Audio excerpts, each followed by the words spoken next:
Hey everybody, so today I'm going to be doing like a little puppet show over why mosquitoes buzz in people's ears. It's going to be kind of the revised version as a puppet show, but also my puppets aren't all exactly the animal it's supposed to be, but we're going to use a little bit of imagination.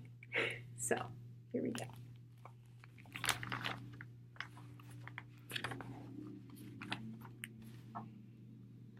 One morning, the mosquito saw the iguana drinking from the water hole.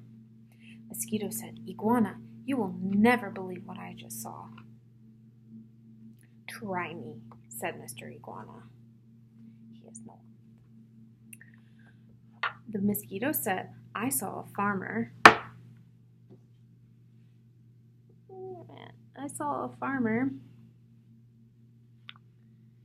That was digging up yams that were almost as big as I am."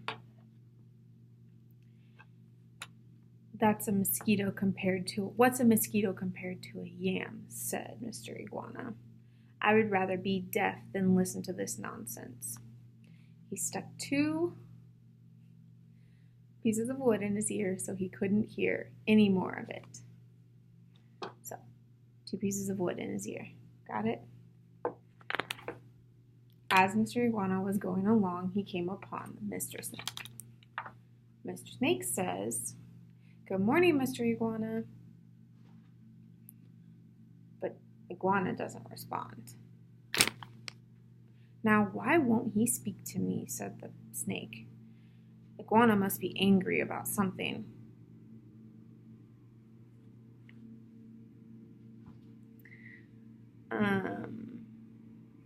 Or he might be plotting some mischief.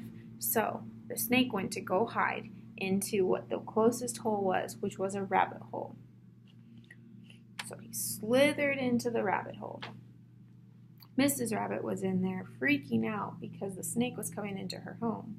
So she got nervous and ran out of the other door of her house, scared that the snake was coming to get her. So as she's running for her life, she ran past the crow, and the crow got scared, wondering why this rabbit was running away for her life in the middle of the day.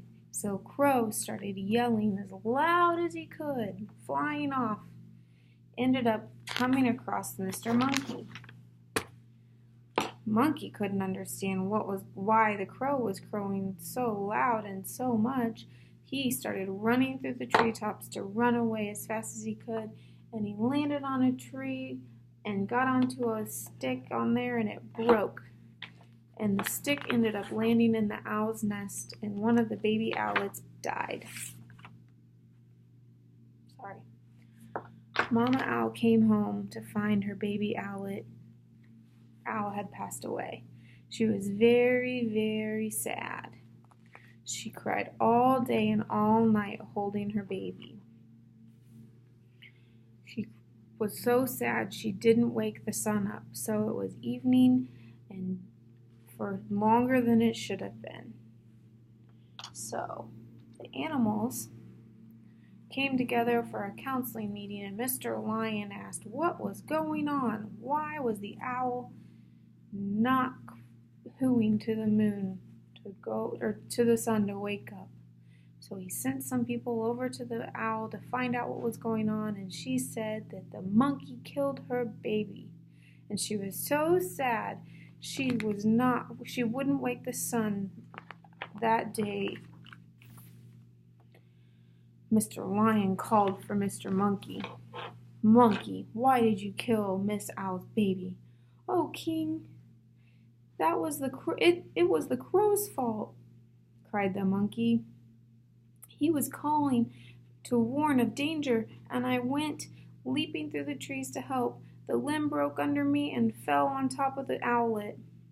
"So it was the crow who alarmed the monkey who killed the owlet, and now Mother Owl won't wake the sun so that the day can come."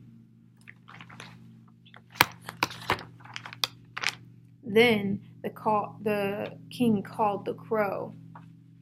The bird came flapping up. "King Lion, That was the rabbit's fault. She was running for her life in the daytime. Wasn't that reason enough to spread the alarm? So it was the rabbit who startled the crow, who alarmed the monkey, who killed the owlet, and now Mother Owl won't wake the sun so that the day can come.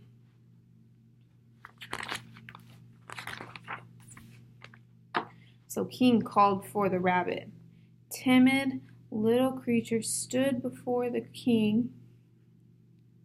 One trembled paw down up uncertainly. Rabbit, cried the king, why did you break a law of nature and go running around and around all day during the daytime? Oh, king, it was the snake's fault. I was in my house minding my own business when the big snake came in and chased me out. So it was the snake who scared the rabbit, who startled the crow, who alarmed the monkey, who killed the owlet, and now Mother Owl won't wake the sun so that the day can come. The king called for the snake, who slithered up. But king, he cried, it was the iguana's fault. He wouldn't speak to me, and I thought he was plotting some mischief against me, so I crawled in the rabbit hole and was only trying to hide. So it was the iguana who frightened the snake, who scared the rabbit, who startled the crow, who alarmed the monkey, who killed the owlet, and now Mother Owl won't wake the sun so that the day can come. Now, the iguana was not in the meeting, for he had not heard the summons. All of the animals laughed when they saw the iguana coming up with the sticks in his ear. Again, there's sticks here. King pulled the sticks out of his ears. Iguana, what evil have you plotted against the snake? None at all, cried the iguana. Snake is my friend.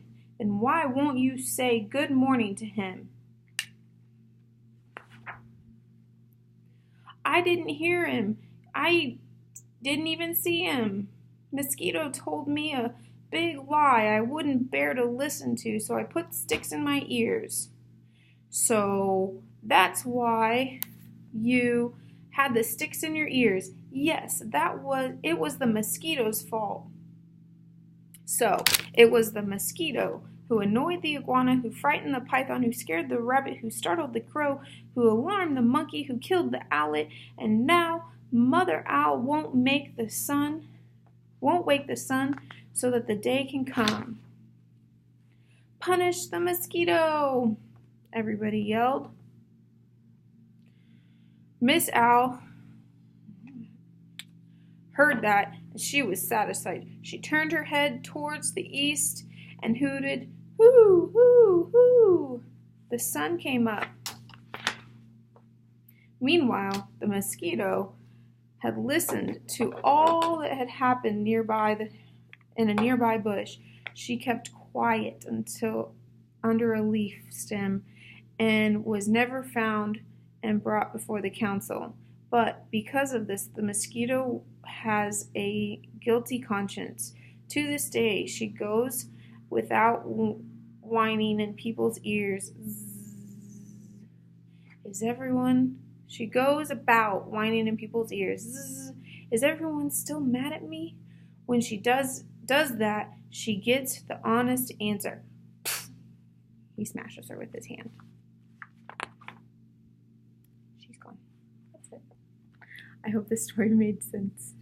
And again, it is Why Mosquitoes Buzz in People's Ears. Have a good day.